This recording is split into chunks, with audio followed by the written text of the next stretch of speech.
নমস্কার বন্ধুরা, রাখির কিচেনে আপনাদের সবাইকে স্বাগত। আশা করি আপনারা ভালো আছেন। আমি আজকে একটি সুস্বাদু রেসিপি নিয়ে চলে এসেছি আপনাদের সাথে শেয়ার করব বলে। যদি রেসিপিটা ভালো লাগে লাইক করবেন, কমেন্ট করবেন আর সাবস্ক্রাইব করার অনুরোধ রইল। পাশে থাকা বেল আইকনটাকে টিপে দেবেন। যখনই আমি নিত্য নতুন ভিডিও ছাড়বো নোটিফিকেশন সবার আগে আপনাদের কাছে পৌঁছিয়ে যাবে। আর আমার চ্যানেলটাকে সবার সাথে শেয়ার করবেন আর পুরো ভিডিওটা দেখার জন্য অনুরোধ রইল। চলুন তাহলে দেখা যাক আজকে রেসিপি কী। আজকে রেসিপি হচ্ছে গাজরের বরফি। বাড়িতে সহজে কিভাবে তৈরি করতে পারবেন সেই রেসিপিটাই আপনাদের সাথে শেয়ার করছি। পুরো মিষ্টির দোকানের মতন একদম তৈরি করতে পারবেন সেইটাই। এখানে আমি 500 গ্রামের মতন গাজর নিয়ে নিয়েছি। প্রথমে গাজরের গায়ের খোসাগুলো ছাড়িয়ে রেডি করে নিলাম। আর এরকম একটা ছোট হাত গ্রাইন্ডার নিয়ে নিলাম। নিয়ে এই যে এরকমভাবে গাজরগুলোকে ঘষে রেডি করে নিতে হবে। আমি অল্প একটুখানি ঘষে দেখিয়ে দিলাম আপনাদেরকে। আর বাদবাকিগুলো আমি পুরো ঘষে রেডি করে নেবো। এই দেখুন এরকমভাবে ঘষে রেডি করে নিতে হবে। এই যে আমার পুরো গাজরটা ঘষা হয়ে গেছে, ঘষে রেডি করে নিয়েছি। এ দেখুন খুব সুন্দরভাবে। এবার গাজরটাকে ঘষে সাইডে রেখে দিয়ে গ্যাসের উপরে একটা কড়াই বসিয়ে দিয়েছি। কড়াইয়ের মধ্যে আমি এটা বাটারও দেবো, ঘিও দেবো। আপনারা চাইলে শুধু ঘি দিয়েও করতে পারেন, শুধু বাটার দিয়েও করতে পারেন। আমি এখানে দিয়ে দিলাম, যাবতীয় 500 গ্রাম গাজর আছে, মিনিমাম 75 গ্রাম বাটার দিয়ে দিলাম আমি এখানে।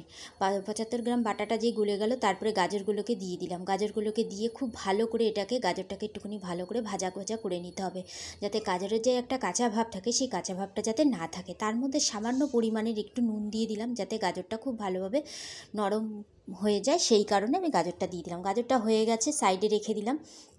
তারপরে গ্যাসের উপরে একটা কড়াই বসিয়ে দিয়েছি, সামান্য পরিমাণের একটু জল দিয়ে দিয়েছি। এই যে দেখছেন যে মাদার ডায়েরির এই দুধের প্যাকেটটা খুব সুন্দর, খুব ভালো দুধের প্যাকেট একটা। এটা খুব ঘনও হয়। এখানে আমি 1 লিটার দুধ দিয়ে দিলাম। 1 লিটার দুধটাকে দিয়ে দেওয়ার পরে ভালো করে ফুটিয়ে আমি এটাকে 750 গ্রাম করে নেব।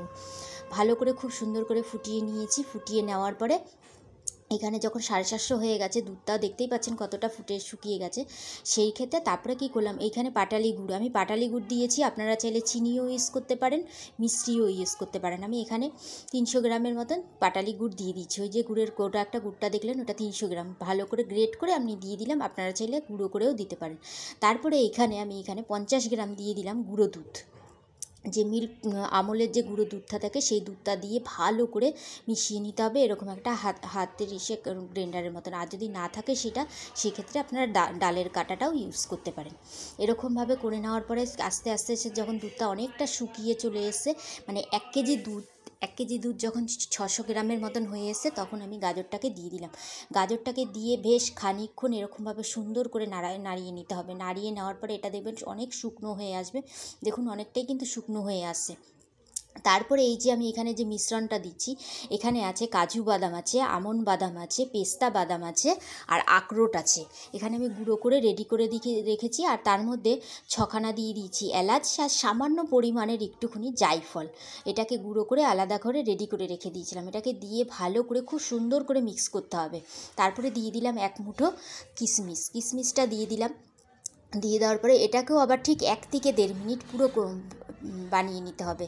আবার নাড়িয়ে চাড়িয়ে নিলাম। নেওয়ার পরে আমি এখানে 6 চামচ ঘি দিয়েছি, মানে 1 চামচ করে ঘি দিয়েছিলাম দেখাচ্ছিলাম, সেখানে আমি 6 চামচ ঘি দিয়েছি। 6 চামচ ঘি দেওয়ার পরে আমি এখানে কেওড়া ওয়াটার, মানে রোজ ওয়াটার যে গোলাপ জল থাকে, সেই গোলাপ জলের 1 চিমটি, আর এটা হচ্ছে কেওড়া জল দিয়ে দিলাম। এই যে কেওড়া জল একটুখানি দিয়ে দিলাম। দিয়ে দেওয়ার পরে এই যে একটুখানি মিঠা আতর কিন্তু 1 ফোঁটা দিতে হবে। যাবতীয় 500 গ্রাম গাজর আছে, সেই ক্ষেত্রে 1 ফোঁটাই দিতে হবে। আমি এই যে 1 ফোঁটা দিয়ে দিলাম এর মধ্যে। দিয়ে দেওয়ার পরে এটাকে যে দিয়েছিলাম কেওড়া জলটা, গোলাপ জলটা, ঘিটা আর মিঠা আতরটা দিয়ে বেশ আবার ঠিক 1 থেকে 1.5 মিনিট খুব ভালো করে নাড়াতে হবে। নাড়িয়ে দেখবেন এরকমভাবে কড়াইয়ের দিকে ছেড়ে দিচ্ছে। এরকম একটা থালা নেবেন, থালার মধ্যে ঘি দিয়ে আমি আগে থাকতে মাখিয়ে রেডি করে রেখেছি। এবার থালাটার মধ্যে সার্ভ করে দিচ্ছি ভালো করে, সুন্দর করে দিয়ে ভালো করে এবার এটাকে এরকমভাবে সুন্দর করে সেট করে দিতে হবে।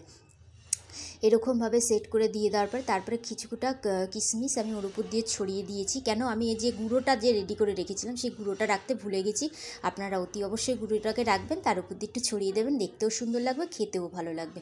এবার আমি এরকমভাবে আজকের মতন ভিডিওটা এখানেই শেষ করলাম। আবার একটি নতুন ভিডিও নিয়ে চলে আসবো। ততক্ষণের জন্য ভালো থাকুন, সুস্থ থাকুন। তারপরে এরকমভাবে পিস করে কেটে উঠিয়ে নেবেন। দেখুন কত সুন্দর একটা